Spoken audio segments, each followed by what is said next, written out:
The biggest trend that we're seeing is just that doing green building projects sustainably is becoming more affordable.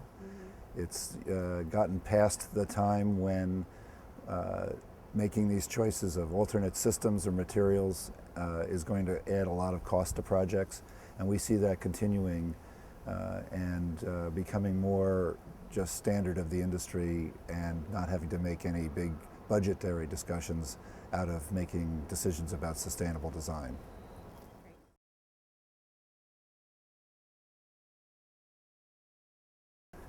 Best practices, I would say the most significant best practice that we try to incorporate on all of our projects is using the LEED system that is governed by the United States Green Building Council.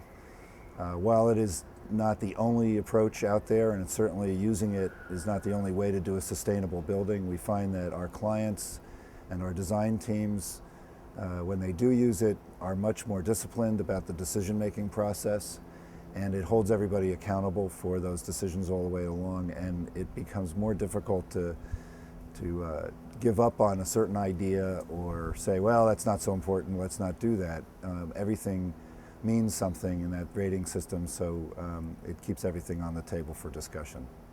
Great.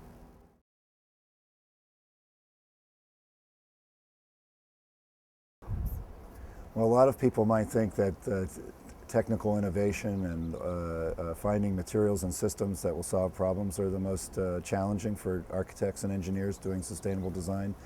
But I found that the most significant hurdle every time is convincing our client that it doesn't cost more money.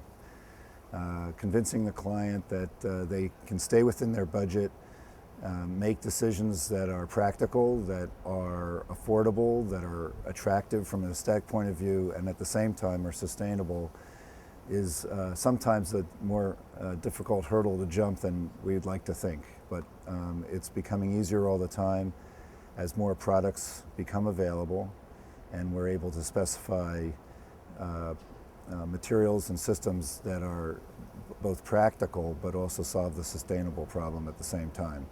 So we tend to ask our clients not to look at it as something that costs more, but to tell us what they have that they can afford. What is your budget?